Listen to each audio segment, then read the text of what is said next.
Hey everyone, welcome back to Sasip. If you're new here, please make sure to like, subscribe, and share my channel.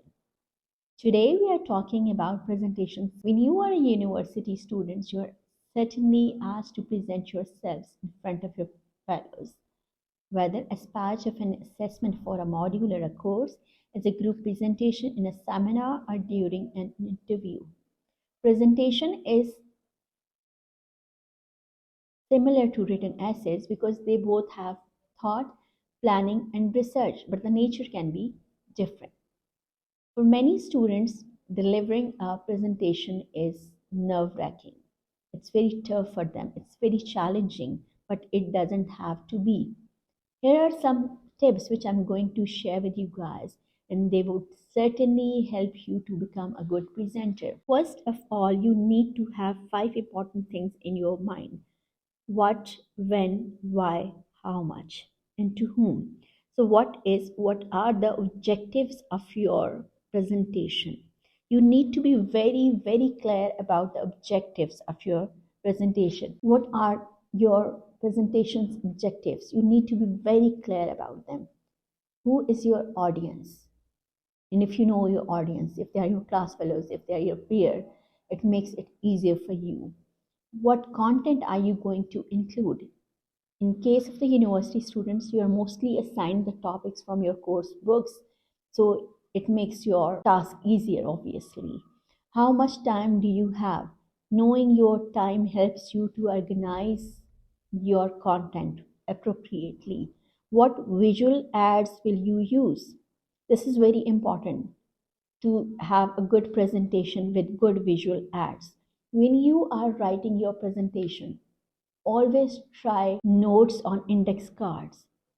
Don't write scripts. Writing scripts is not a good idea for your presentation. Always have bullets, always have short points.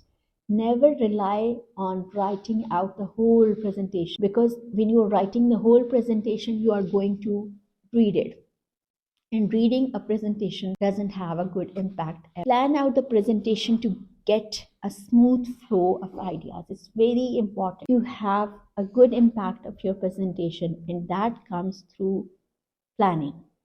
Think extra hard about an engaging introduction and memorable conclusion. Remember, your best thought, best plan, introduction, and conclusion make you a good presenter. While you're planning to use PowerPoint, you want to have a presentation through PowerPoint, you need to have the same idea that you have, not to write too much on your slides.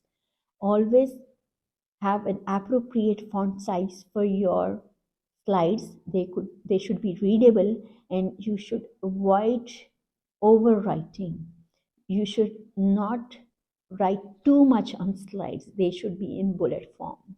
When you are using pictures and diagrams, be very careful. It's very important to use pictures and diagrams for your presentation. It gives color to your presentation. It makes your presentation more effective and meaningful. Your audience gets engaged when you are using pictures.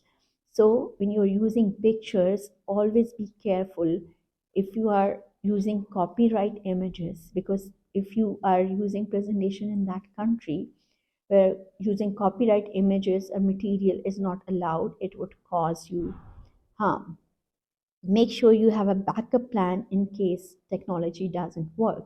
Obviously, in Pakistani context, always having a plan B is a good idea, because most of the time technology doesn't work in our country. Hope you like the tips for your presentation, and I'm sure they're going to help you. Thank you so much for listening.